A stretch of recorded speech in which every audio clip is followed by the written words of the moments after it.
En faisant cette expérience, vous avez une information capitale, cruciale.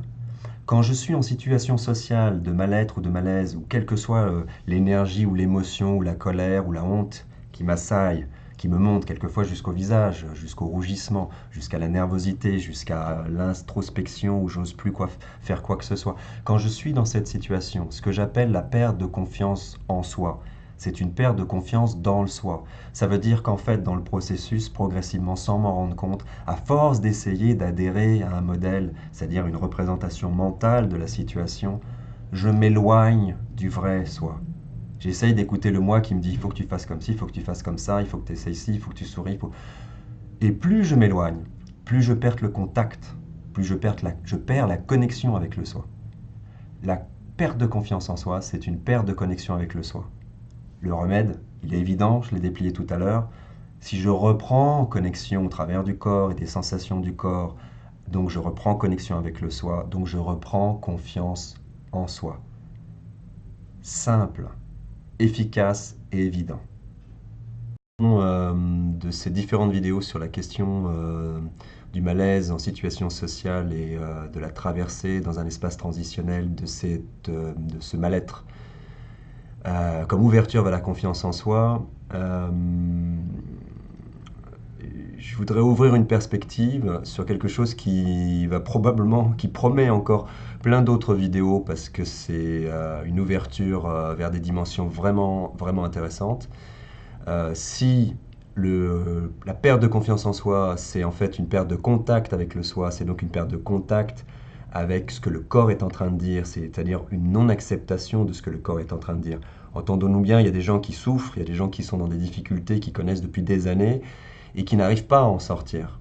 Parce qu'il n'y a pas cette possibilité de traverser et d'explorer en confiance profondément ce que le mal-être est en train de dire. Donc on reste enfermé en boucle dans des contradictions profondes entre ce que ça tente de vous dire et ce que le mental dit, et essentiellement, comme tout le modèle médical par exemple, on tente plutôt d'effacer le symptôme, on tente de le faire, de l'éradiquer, de le faire disparaître l'inconfort, de faire disparaître le mal-être. Alors que bizarrement, souvent, l'inconfort et le mal-être commencent à devenir déjà plus tolérables et plus acceptables et souvent disparaissent à partir du moment où on les a un peu plus acceptés. Et accepter, c'est pas une méthode couée, hein. C'est pas genre bon bah tant pis, j'accepte de souffrir, voire même je cherche la souffrance. Certaines personnes cherchent l'espèce de martyr. Ça n'a rien à voir avec ça. Ce n'est pas un martyr, ça n'est pas une obligation la souffrance. Mais quand elle est là, quand le mal-être est là, la traversée, selon les modalités que j'ai décrites tout à l'heure, permet de redécouvrir une plus grande sérénité. Et dans une plus grande sérénité, la possibilité éventuelle que l'inconfort potentiellement disparaisse, que la souffrance potentiellement elle aussi disparaisse. Si j'ai raison, ça ouvre un champ particulier, c'est que le modus vivendi, la modalité principale de ce que je propose, c'est de prêter attention. C'est de mettre son attention dans l'instant présent de ce qui est en train de se passer, de mettre attention à la seule chose qui compte, non pas ce que je pense, mais ce que je ressens. L'espace transitionnel, c'est-à-dire l'espace de sécurité, de bonnes conditions dans lesquelles je peux faire ça, me permet de faire cette exploration. Il est évident qu'en certaines situations sociales, je ne sais pas moi, en plein conseil des ministres, quand vous devez présenter je ne sais pas quoi, c'est compliqué de faire ce travail d'introspection. Mais dans un temps second, c'est possible, et dès que je reconnecte, je suis déjà dans un chemin de plus grande douceur avec moi. Je fais souvent ce signe-là, donc je vais le faire devant vous. C'est-à-dire que dès que je prête attention, même à du mal-être, même à de la confusion, même à des choses douloureuses et difficiles, je suis déjà en train de m'apporter une plus grande attention. Ce qui est le remède, hein. Plus d'attention, plus de douceur.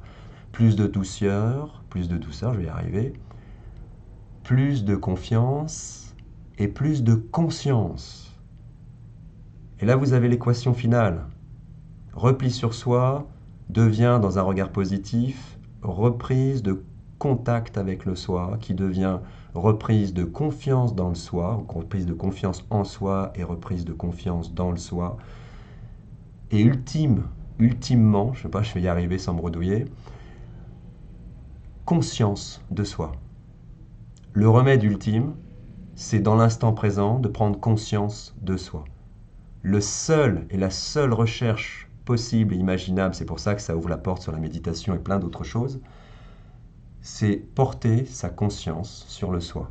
Et Le meilleur exemple, le meilleur entrée en matière, le meilleur contact qu'on puisse avoir avec le soi, c'est pas dans l'espace intersidéral, c'est pas dans des représentations abstraites, c'est dans la concrétude du corps. Le corps, dans ses sensations, dans ses mouvements, dans son énergie, dans toutes ses perceptions, dans toutes ses manifestations, vous ramène dans quelque chose de très puissant et de très ancré. Même si ça ne passe pas parce que vous auriez aimé passer, ça passe par quelque chose qui est. C'est ce qui est, point barre. C'est pas une décision, c'est pas un choix. Si c'est une douleur, c'est une douleur. Si c'est une souffrance, c'est une souffrance. Il ne faut pas la rechercher, mais si elle est là, elle est là. Confiance en soi égale conscience de soi. Vous voulez retrouver confiance en vous-même, c'est-à-dire confiance dans le soi à l'intérieur de vous, au travers de vous. La seule chose à faire, chaque fois que c'est possible, chaque fois qu'on peut réussir à trouver les conditions de réceptivité où c'est possible à l'accompagner et le vivre, c'est la conscience de soi.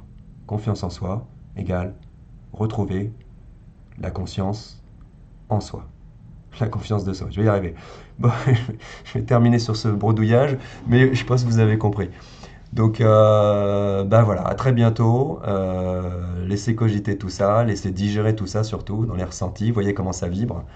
Et puis, n'hésitez pas à surfer à droite et à gauche sur mon site. Vous avez des informations complémentaires. N'hésitez pas à vous abonner sur la site, hein, sur le site. J'arrive. Parce que ça permet d'avoir plus d'abonnés et puis ça me fait plaisir tout simplement et ça prouve que ce que je fais semble être intéressant pour d'autres personnes que moi. Et puis, et à part ça, bah, je vous dis au revoir, à très bientôt et pour de prochaines vidéos. Inch'Allah.